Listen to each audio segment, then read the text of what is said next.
देश के कृषि सेक्टर, खेती, किसानी के लिए आज का दिवस बहुत ही महत्वपूर्ण है। करीब करीब 8 करोड़ किसान टेक्नोलॉजी के माध्यम से देश के हर कोने से हमारे साथ जुड़े हुए हैं।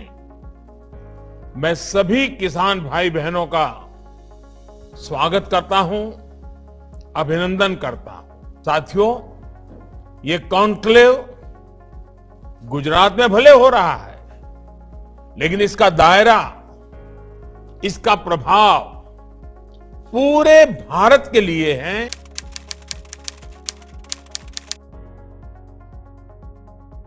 एक महत्वपूर्ण प्रश्न हमारे सामने है। जब मिट्टी ही जवाब दे, जब मिट्टी ही जवाब दे जाएगी, तब क्या होगा? जब मौसम ही साथ नहीं देगा, जब धरती माता के गर्भ में पानी सीमित रह जाएगा, तब क्या होगा? आज दुनिया भर में खेती को इन चुनौतियों से दो चार होना पड़ रहा है। ये सही है कि केमिकल और फर्टिलाइजर ने हरित क्रांति में अहम रोल निभाया है, लेकिन ये भी उतना ही सच है कि हमें इसके विकल्पों पर भी साथ ही साथ काम करते रहना होगा और अधिक ध्यान देना होगा।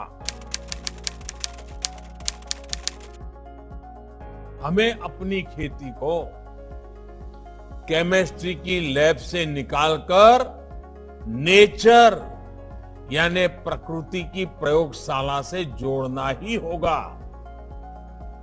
जब मैं प्रकृति की प्रयोगशाला की बात करता हूं, तो ये पूरी तरह से विज्ञान आधारित ही है। ये कैसे होता है, इसके बारे में अभी हमने एक छोटी सी फिल्म में भी देखा है। जो ताकत खाद में है, फर्टिलाइजर में है, वो बीज, वो तत्व प्रकृति में भी मौजूद है। हमें बस उन जीवाणुओं की मात्रा धरती में बढ़ानी है, जो उसकी उपजाऊ शक्ति को बढ़ाना है।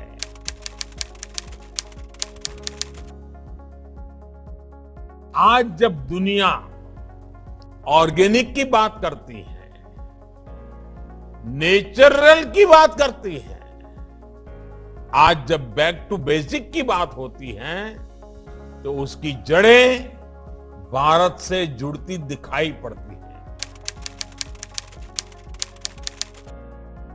हमारी कृषि पर कितनी बारीकियों से शोध हुआ है।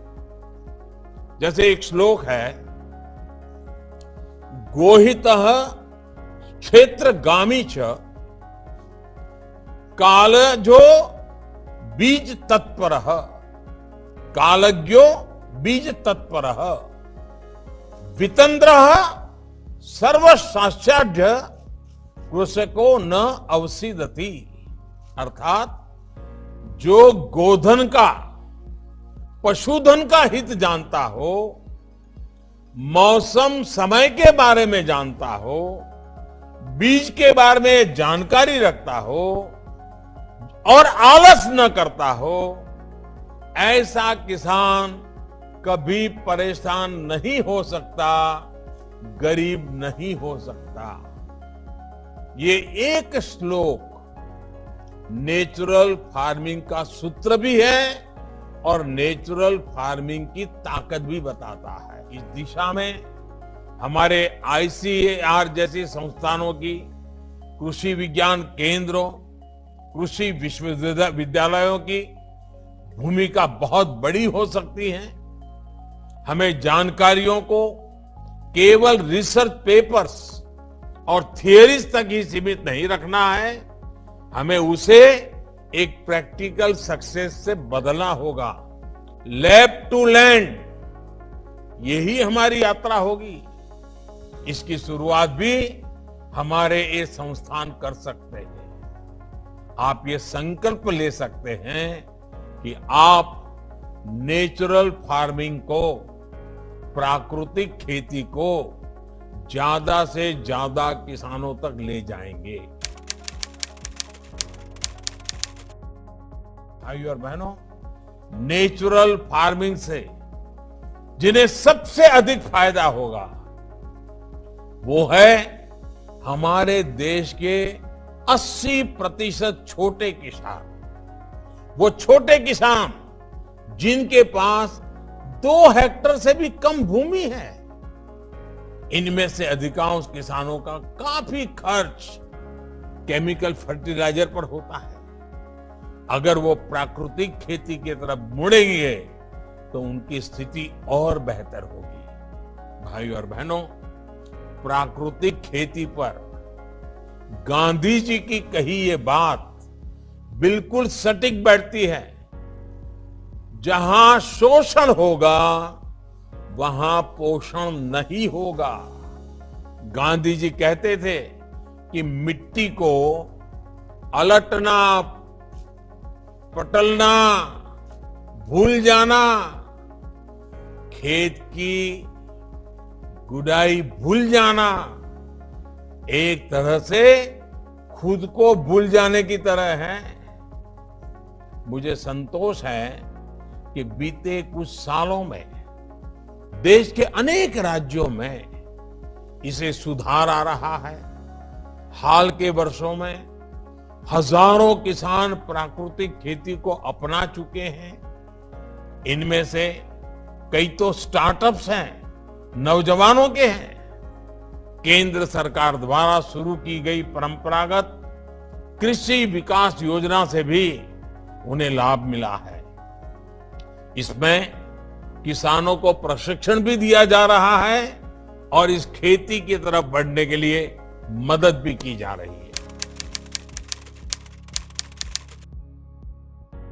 आइए आजादी के अमृत महोत्सव में मां भारती की धरा को रासायनिक खाद और कीटनाशकों से मुक्त करने का संकल्प ले। दुनिया को स्वस्थ धरती, स्वस्थ जीवन का रास्ता दिखाए। आज देश ने आत्मनिर्भर भारत का सपना संजोया है। आत्मनिर्भर भारत तभी बन सकता है जब उसकी कृषि आत्मनिर्भर बने, एक एक किसान आत्मनिर्भर बने। और ऐसा तभी हो सकता है जब अप्राकृतिक खाद और दवाइयों के बदले हम मां भारती की मिट्टी का संवर्धन गोवर्धन से करें, प्राकृतिक तत्वों से करें। हर देशवासी हर चीज के हित में, हर जीव के हित में प्राकृतिक खेती को हम जन आंदोलन बनाएंगे। किसान ऑफ इंडिया के YouTube चैनल को सब्सक्राइब करने के लिए नीचे दिया सब्सक्राइब बटन दबाएं और किसान ऑफ इंडिया से जुड़े सभी अपडेट्स को पाने के लिए बेल आइकन दबाना ना भूलें।